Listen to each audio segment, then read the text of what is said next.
Welcome to this week's edition of The Straight Path. I'm your host, Fuad Muhammad. Well, tonight on The Straight Path, we are privileged to have a very special person with us, one that was born into a Christian family, all the way from Texas, America. He is now one of the biggest da'is, calling everyone actually who he meets to the word, to the truth, to Al-Islam. Who's the special guy? Sheikh Yusuf Estes. Assalamu alaikum, Sheikh, and welcome to the show. How are you? Alhamdulillah. I'm kind of surprised to be here tonight. We've been working with Huda making these TV shows, and for you to invite me on this program tonight was kind of a surprise to me. I didn't know that... Really? Well, actually, we have something bigger than that for you. Really? You want to make some more shows, right? Actually, bigger than that, Sheikh. You know, we've been working on that one called, it's called Beauties of Islam. Mm-hmm. The one is called Ramadan Reminders, and we got the one called the Muslim Mailbox. But actually, Sheikh, we didn't call you here to talk about the shows. No? No. We want to know how a Christian preacher became a Muslim. Everybody asks me this story. You sure you want to hear this? Again and again. Again and again? Ever since 1991, so many people ask me this, I decided to put up a website on the internet that tells the story. Yeah, in the story on there, it's actually true. It's so true, but even now when I read it, I start crying. Because I remember how I used to be and how I am now, and I remember that man who helped me get to Islam. But I'm getting ahead of myself. If you want to know, I can tell you this story. It all started when my father told me that we're going to start doing business with a man who's from Egypt. Oh, really? I got excited. I said, okay, Egypt, that's the land of the pyramids and the Sphinx. You know, they call him Abu Hol. Yeah. And this is going to be like Nile River, and was that the Cleopatra? Yes. I said, I could just see business cards now with those pyramids on it, camels and all this kind of... And then my father, he says, and he's a Muslim. Muslim. I said, a what? He's Muslim? Oh. I was thinking, of all the things. I said, Dad, you know we can't do business with a Muslim? He said, why? I said, you know, because my father knew these TV evangelists. Maybe you heard of some of them, like Jimmy Swaggart and Jerry Falwell and all these different guys. And he knew them. And the things that they said about Islam, the way that they used to put down Muslims in the Quran, and the horrible things that were being said. And by the way, not true, but I didn't know that. So I'm saying to my father, you know, these guys are hijackers. They're kidnappers. They don't believe in God. They worship a black box in the desert. And they kiss the ground 5 times a day. So my daddy's saying, no, you got to meet this guy. He's really nice. We're going to do business with him. And I said, I'll meet him on one condition. He said, what is it? I said, we do it my way. He said, what's your way? I said, okay, I want to come from church. It's got to be on Sunday. And then what I'm going to do, I'm going to come to him. I'm going to stop and eat or nothing, directly to him. And I will have my cross. I used to wear a cross on my belt loop, about that big. Okay? And I had a Bible that I carry under my arm all the time. And I have a cap on my head, and across the top of the cap it says, Jesus is Lord. And that's the way I want to meet this guy. Well, my dad said, okay, Sunday it is. Okay. We had a store in the mall in a place called Grand Prairie, Texas. And so in the store, we go to meet him on Sunday, you know. Now, I was ready for this guy, and I imagined, what's this guy going to look like? You know, he's going to be wearing one of those long white robes, and he's going to have a big outer garment thing, what they call a bisht over that, and he's going to have a turban on his head, and he's going to have an eyebrow that goes all the way across from one side to the other, a huge bushy beard that he'll have, and a big sword that he's going to be carrying. I think I was looking for somebody that's a cross between Attila the Hun and the Ayatollah Khomeini. I had no idea. So when my father took me in, I was nervous, you know. Here, I'm going to meet this guy. Oh, he's going to be a Muslim. Oh, boy. You know, but I'm going to hold the faith of Christianity high in front of this guy. We went in the door, you know. And my father said, here he is. I said, where's the guy, you know? And he brought him over, and I said, this? Because he wasn't wearing any clothes like I was thinking. He was wearing normal, everyday clothes, like you're wearing, you know. And he didn't have even a beard. And he didn't have any hair. Actually, he's bald-headed. Oh, really? And I said, this man is... And he had something Egyptians have. Not all people in the world have this thing. But Egyptians have something very special called ibtisam. Ibtisam. Well, you know what is ibtisam? Smiling. Smile. He has a big, beautiful smile. And I couldn't help but be caught by this smile. And when I shook hands with him, I said, this is a nice guy. I don't know why, I just felt like he's a nice guy, you know. Forgot everything about being Muslim. It just kind of went out the door just by meeting him. I like to mention this because I want Muslims to know that you need to get out, meet people more. Don't be so reserved. Don't be scared. Don't be afraid to be yourself. Yeah. Because when more people meet Muslims and know real Muslims, then they'll know that this baloney that's going on in the media is just that, a bunch of baloney. But anyway, I'll come back to this story because you asked me. Next thing, immediately after I meet him, hello, how are you? I said, do you believe in God? Just like that. He said, well, yes. I mean, God, though. Do you believe in God? He said, yes. I said, yeah, but the God of Adam. You know about Adam? Yes. Abraham. There's a funny story about this, but I'll tell you later about Abraham. There's something very key about this. He said, yes. I said, Moses. He said, yes. David, Solomon, yes. So you believe in all those? Oh, okay. You believe in the Bible? He said, yes. You believe in the Old Testament, though? Yes. But you don't believe in the New Testament? He said, yes. Too many yes. I'm going, what? How? I said, yeah, but you don't believe in Jesus. He said, yes. I'm going, what? That's not what we heard. I did not hear it that way. I said, yes, but you don't believe he is the Christ, the Messiah. He said, yes. I'm going, wait a minute. But you don't believe he's with God. He's going to come back in the last days. He said, yes. I said, this guy's going to be easy. I can convert this guy.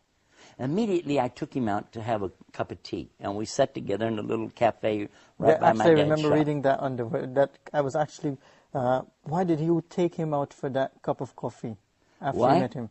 Because I was going to convert him.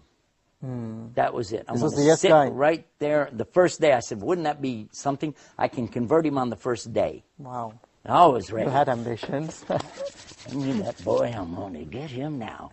So I started talking about Abraham. I'm telling him the story of Abraham and his son Ishmael, his son Ishaq, you know, Isaac as we call him in English, and the story of how Abraham has to sacrifice his son, and he's sitting there going, yes, that's what we believe. We believe that. I said, yes, but what about this point right here where a ram has to come in and be the salvation because there's the substitute, and it's so and so, and I'm going on, and he said, yes, we believe that. I was thinking, now, wait a minute. I had talked to another priest friend of mine. He's not a priest, he's a preacher for the born-again Christians. And he told me to be real careful with these Muslims. But for sure, he was telling me, read this to them because they don't believe this. And he was saying he did believe it. I was thinking, So step by step, I was thinking, you know, we can do this. I went back to my father. I said, Dad, I want us to do business with this guy.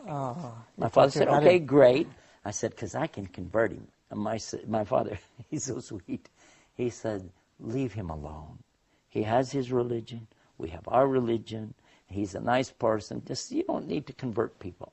I said, no, this is our mission. We have to save people to the Lord. My dad said, listen, it's up to him to save the people, okay? SubhanAllah. Yeah, my dad said that. I'm thinking, no, I got to convert this guy. So we start doing business. Why were you so eager to convert him? Why? Huh? Why were you so eager to convert him? Well, to be honest about the thing, you see, I was out on the streets going around doing what we'd call in English, Arabic, when we Muslims, we say street dawah. That's what I used to do as a Christian. I would be in the streets and I would have my Bible and I would witness. They call it witnessing, you know. Yeah. I think that's a good comparison, witness, dawah. And I would go up to people like drug dealers or prostitutes in the street. Anybody, I see them, they're downtrodden, poor, they don't have a home. If I have anything, if I have some money, I will give it to them. And well, they're saying, oh, thank you, and give them some food, anything. And then at the same time, I start bringing them the message of the Bible. And I would quote to them many of the scriptures in the Bible, the good things, the things we as Muslims know, or, you know, we should do it too. You know, there's no doubt about it. These are good teachings, very moral and upright things. And so as I was doing these things, I felt a need to call the people to Jesus. Yes. And that's what I wanted to do with this man. And I was told these Muslims are very dangerous people. They don't believe like we believe, and they're, just stay away from them. And I've been warned in a number of times. By your friends? Yeah, by other preachers, actually. Preachers. Yeah. So then the next thing that happens, we start traveling together. This gentleman from Egypt, I can't remember the name of the city he's from, but anyway. So as we're traveling together, working together,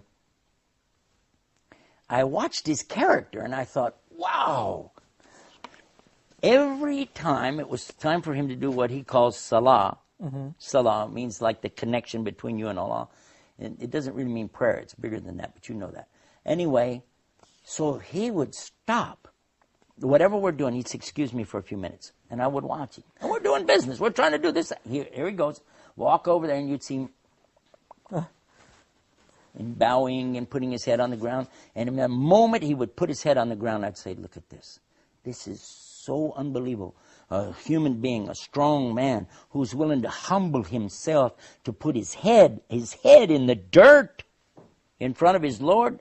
This is an amazing religion. If you can get a human being to humble themselves like that in front of God, like this, and fasting, not eating, not drinking during the daylight hours.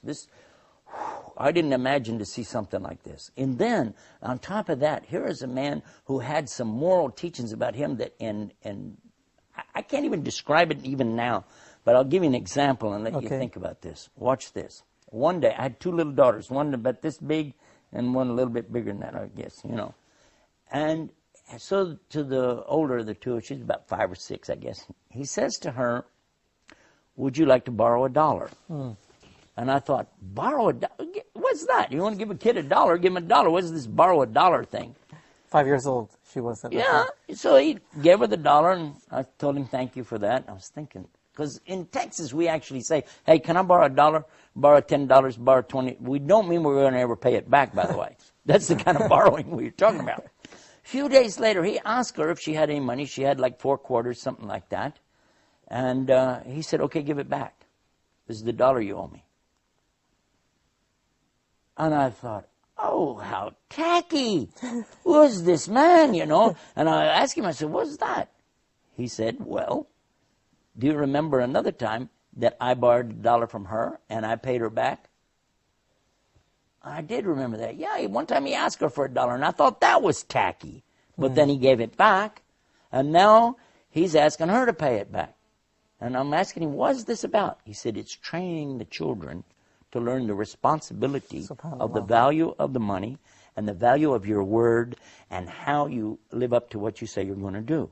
He said, and it was less than 2 days, not because children's memory wouldn't last that long, but within 2 days, he did this.